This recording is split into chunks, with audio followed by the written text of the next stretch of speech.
Good morning, friends. Thank you so much for spending some time with me and Grace out in the garden today. Today we're going to be setting up the flower stand for fall. After we're done with that, we're going to make a dried flower wreath using primarily Celosia, eucalyptus, and hydrangeas with a bit of sedum. We're going to press some single dahlias from my garden, and we're also going to make crock pot apple butter, pickled jalapenos, and we'll take a little field trip. So I hope you enjoy this cozy fall gardening vlog.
For the first time, I'm trying autumn pastels at the flower stand. I usually do bright colors and bold reds, rusty oranges, or vibrant yellows, but I wanted to go for a more subdued fall palette this year, and I'm really interested to see which flowers sell better, and I'm interested to know which ones you prefer. Which ones would you buy? Now, I did have a lot of leftover Celosia and hydrangeas this year, and I was really thankful to be able to make an arrangement for our house. And as you'll see here, I think Rocky enjoys having some of these flowers in our home as well. It's almost time to make a fire in the fireplace. I can't wait to get all cozy for fall. I had a little bit left over in one of my harvest buckets, so I thought I would try to make a dried flower wreath for the inside of our house, just using what's left over from the flower stand today. So I've inserted some Limelight and Limelight Prime hydrangeas into this grapevine wreath, and all I do for this is just stick the stems right into the grapevine. I don't use any wire, just stick them straight in.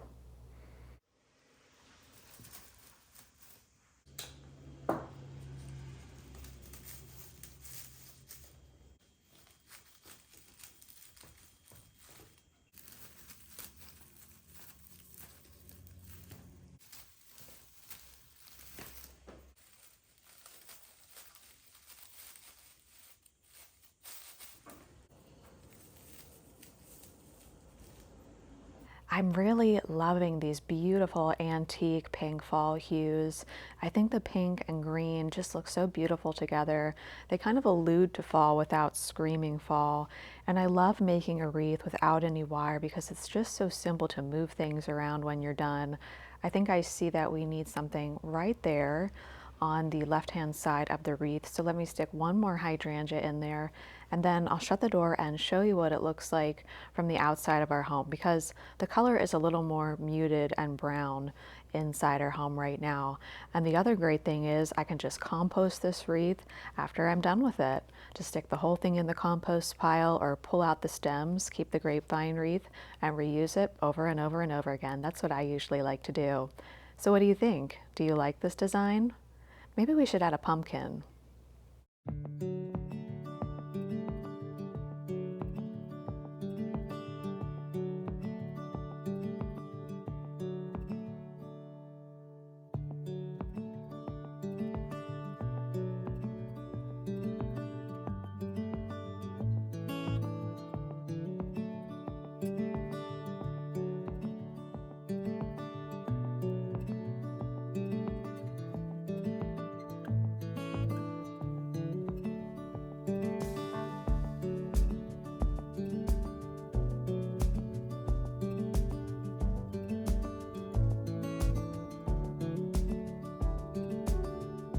I was excited to read the Cherry Hill Orchard is the largest pick-your-own fruit farm in the entire country. Now, when I first moved to this area almost 20 years ago now, wait a second, actually it's been over 20 years ago that I've been living here, I used to always come to Cherry Hill Orchard to pick apples, and now I'm so thankful to have a few apple trees of our own to pick from. Only one of the apple trees was marked when we moved into this property. It was previously owned by an Amish man who had marked the driveway garden tree as a pink lady, and something else is grafted onto that tree that has a pink flesh. I'm not sure what it is. The back tree fruits early, so I've always called that one Summer Rambo, and the one in the hydrangea room I call a Macintosh, but in truth, I'm just guessing. We're back home now, and I'm going to gather about 6.5 pounds of apples to make some apple butter. And while that's cooking away in the crock pot, I'm going to cut as many perfect saving grace dahlias and Martha Miller dahlias as I can find and press them. My mom did some pressed flower pumpkins that looked so beautiful. So we're both pressing more single dahlias so that we can have a fun crafting day together. But before we pick the apples, I wanted to show you how these dahlias are doing, because these Jowie Frambo dahlias, and I'll get a close-up for you, these were in the raised beds that I moved only a month ago, and I moved them in full flower. So they did decline for about a month. I saw they were stressed out. At that point, I removed all the blooms, but pretty much exactly, oh sorry, I got a mosquito on me. Pretty much exactly a month later, they're doing fine and they are all blooming again. And I think I have some really good looking ones over here. You know, to me, these almost look like Sandra or Sandra. Is it Sandra or Sandra? What do you guys think?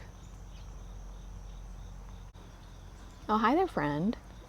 How are you doing today?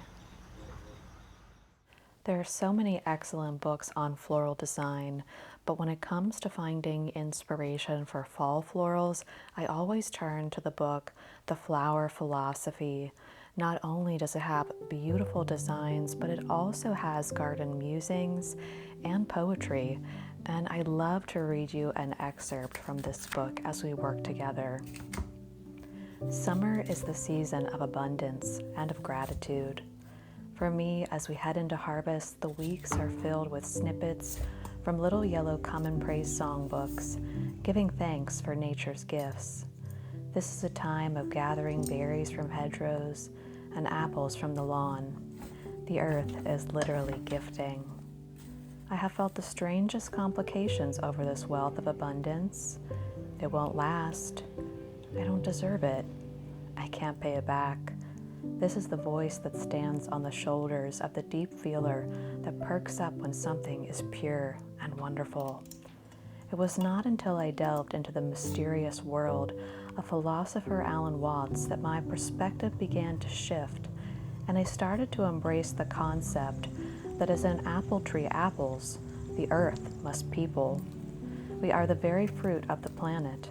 And after all, the apple tree doesn't grow its best apples out of shame or lack, but out of its abundance. I find that from this place, the guilt or notion of taking dissipates into reciprocity. Gratitude sits side by side with what I can give back. Grace, you're wearing my shoe. Hey, I need that back. There we go.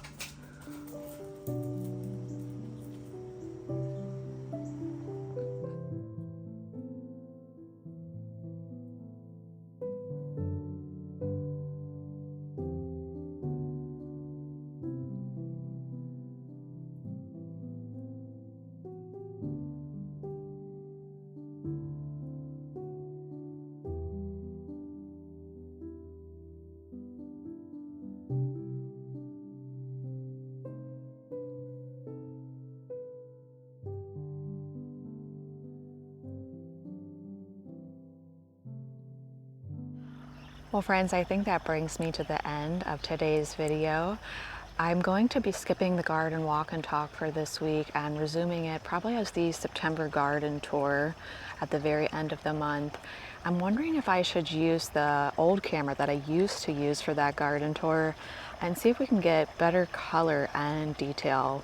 Let me know what you think about that. But basically, I want to wait for all of these dahlias to start to rebloom because they're either lulling or I've cut them. And I also have all these sunflowers over here and back near the raised beds that should be in bloom for that garden tour. But thank you so much for hanging out with me. I hope you have a wonderful day out there in your gardens, and I will see you really, really soon. Bye, friends.